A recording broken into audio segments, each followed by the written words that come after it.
Bonjour à tous, c'est Willystrad, je suis très heureux de vous retrouver pour ce tout nouveau foot. Alors juste avant de commencer, on a une toute petite pression à vous faire avec Jean-Mi. On s'en bat les couilles, on s'en bat les couilles, on s'en bat les couilles.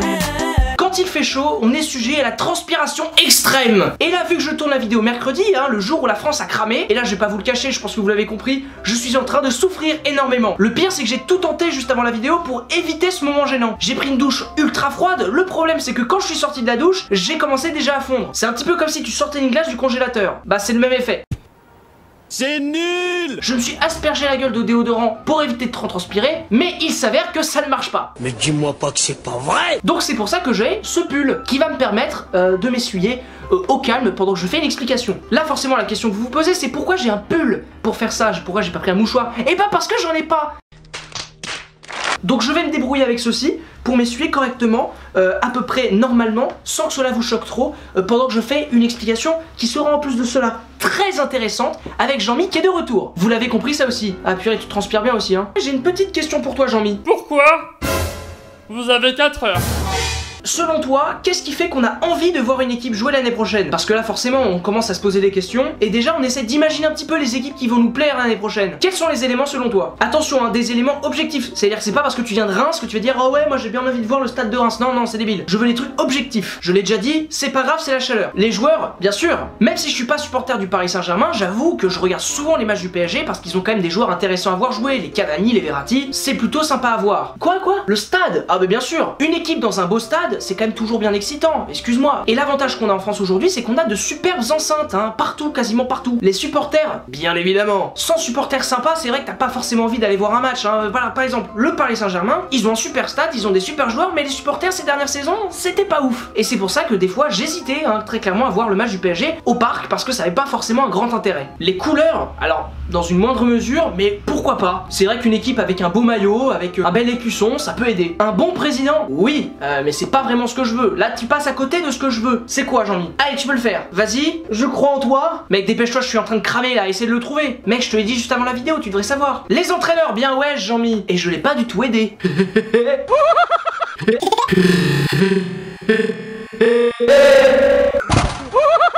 Un entraîneur, mais c'est super important. Prenons l'exemple de Saint-Etienne. Ils avaient quelques joueurs assez sympas à voir, genre Amouma, Beric, un super stade, des supporters magnifiques, un président que j'aime bien, un bel écusson de belles couleurs, une très belle histoire, mais ils avaient Christophe Galtier. Ouais, bah la vanne est faite Christophe Galtier c'est quand même le seul coach qui à chaque gros rendez-vous mettait 5 défenseurs centraux, puis tiens 3 milieux défensifs pour être sûr que ça ne passe pas. Alors que là cette saison, il y a quand même un truc qui est pas mal en Ligue 1, c'est qu'il y a beaucoup de coachs qui sont assez excitants pour l'année prochaine. J'en ai relevé 9.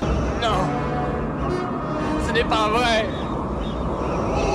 C'est impossible. 9, oui, je me suis pas trompé dans les chiffres, 9. C'est beaucoup. Et je vais vous en parler tout de suite. Le premier, c'est Leonardo Jardim. Alors lui, excusez-moi, qui ne peut pas être content d'avoir Jardim en Ligue 1? Le mec, il a dirigé la meilleure attaque d'Europe l'année dernière. Monaco, c'était la meilleure attaque d'Europe. C'est quand même un peu lui qui a fait le truc, non? Et puis en plus, son petit côté portugais. Je joue contre une grande équipe, bien orientée, avec un bon effectif. Mais je dois Monaco pour le terrain, démontrer plus force et je crois gagner bien. Je ne vais pas faire d'imitation, on va tomber dans le racisme total. Au moins, ils ont un effort pour parler français, c'est déjà pas mal. Il a un style de jeu qui est excitant et c'est une personnalité, donc forcément, on accepte. En numéro 2, c'est Unai Emery. Oui, parce que Unai Emery, tout le monde l'a fracassé. Mais c'est quand même un super coach. Il a fait gagner 3 fois Séville en Ligue Europa, mais surtout avec la manière. C'est-à-dire que c'était pas des matchs pourris, gagnés au tir au but à l'arrache. Non, c'était des matchs beaux, avec des buts, avec des actions et une équipe de Séville qui était sympathique. Cette phrase est beaucoup trop longue, je suis en train de me perdre, il faut que je m'essuie.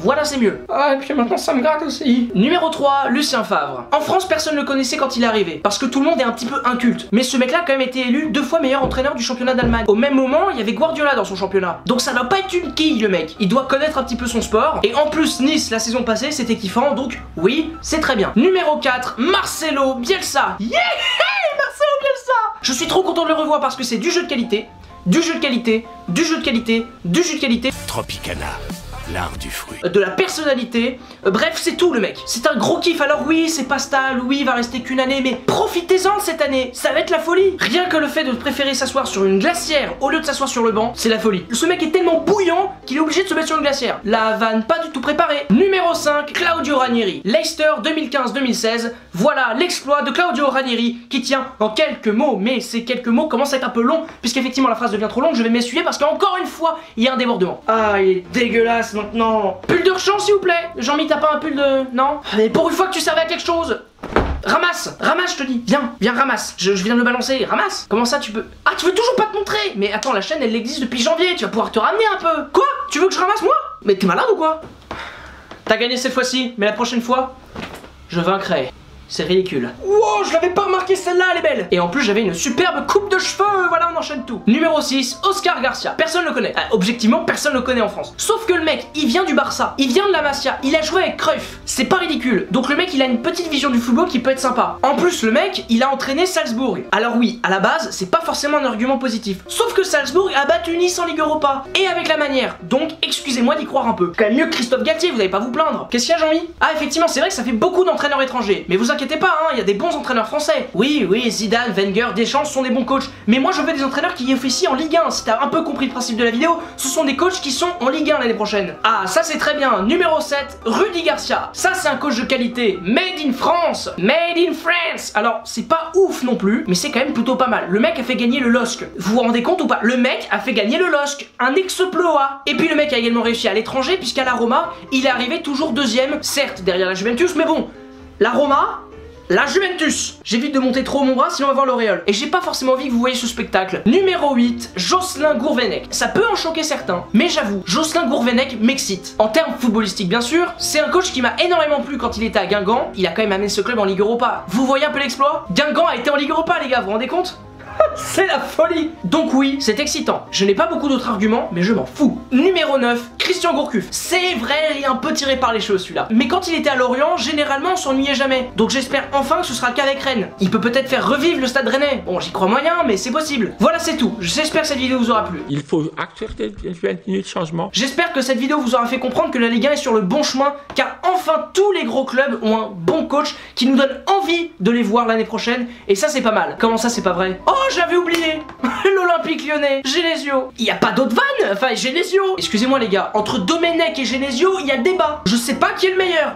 Ou qui est le pire plutôt, c'est plutôt ça la question. Lyon, qu'est-ce que vous foutez? Même Saint-Etienne, ils ont fait le truc. Même Saint-Etienne, ils ont un bon coach les gars, réveillez-vous. Bon, cette vidéo est terminée. J'espère qu'elle vous aura plu. Merci beaucoup de l'avoir regardé jusqu'au bout. Merci la transpiration et au revoir.